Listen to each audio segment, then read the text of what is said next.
So it is April 6th, and this is day 3 of my challenge to myself to post every day. And I was debating what to post today, and I was thinking, I could do a meditation video, I could do breath work, and then I felt like, no, I should share what's really going on with my mind and what's on my heart. Oh, there's a big crow up there. That's significant to me because I relate to crow as my spirit animal. I tend to see crows when I, feel like I'm on the right path. Or oh, there's another one over there. Okay, I guess they like the message that I'm coming with, so I'll get out with it. I feel as though I've been on a spiritual journey for the past 2 years. I will talk more about it in later videos about some of the experiences that I had. I've been hesitant to share some of it because it just feels deeply personal. But I was trying to think about what is at the core of all of it, of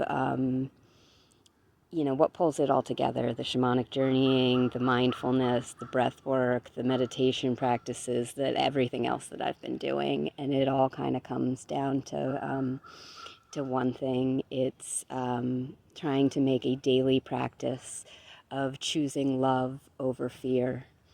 Anita Moorjani, she's a wonderful author who had a near-death experience a number of years ago, and she said that what she saw when she was on the other side, that every choice that she had made, she thought that they were for all these different reasons, and she realized that when you peeled away everything that was on the surface, every choice that she had made was choosing either from a place of love or a place of fear, and that just really resonated with me.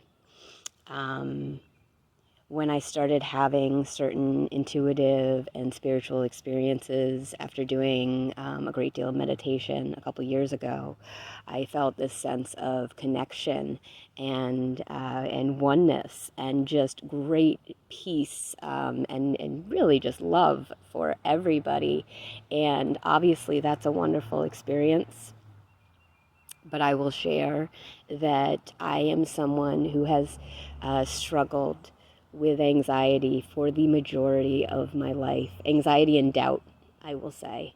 And so to feel that sense of oneness and connection and everything being fine was wonderful. I'm not going to say that the journey since then has been all easy. It's not. It's every day that I have to make a choice. How am I going to approach life today? Am I going to do what feels safe and comfortable? Am I going to approach life from a standpoint of I'm going to do things the way that I've done them previously because that's not risky, that feels okay. That's what we do a lot of times. When we start to worry about something, we kind of, back away from life. I think the way that I've realized it is when I am feeling anxious or fearful, I literally feel as though something in my body, something in my energy field contracts, and I really pull away from life.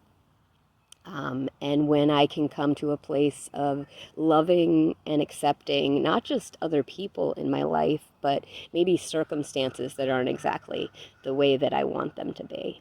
When I can come from a place of love and acceptance, even when I don't understand why things are happening the way that they are in my life, there is something that opens up. There is an energy. There is a flow. There is a connection. And so that is the challenge that I set for myself each day. And it really is a daily challenge because a lot of times I wake up thinking about everything that could go wrong. Or thinking about things that I haven't done. It's sort of in our nature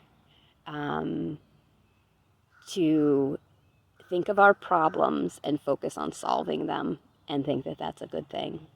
And that may work with some things, but there's a lot of uncertainty in life. There's a lot of unknowns.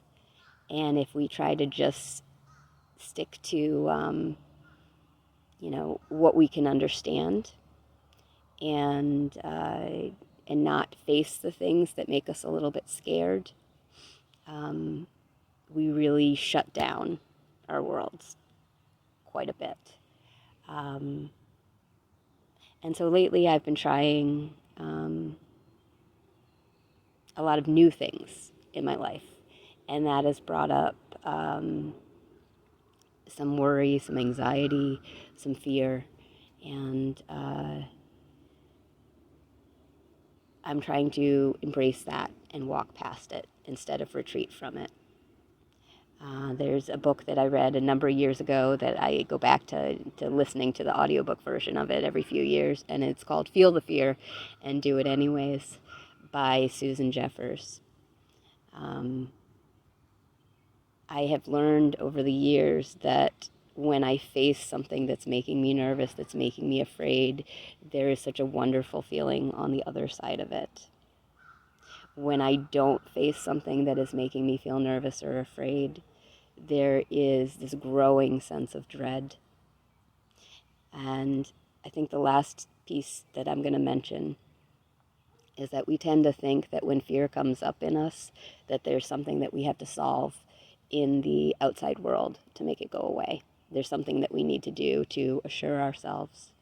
But in reality, that fear is within us. And so when I feel anxious or fearful more and more these days, I take a different approach. I'm not trying to solve anything in the external world because the fear is not in the external world. The fear is in my heart.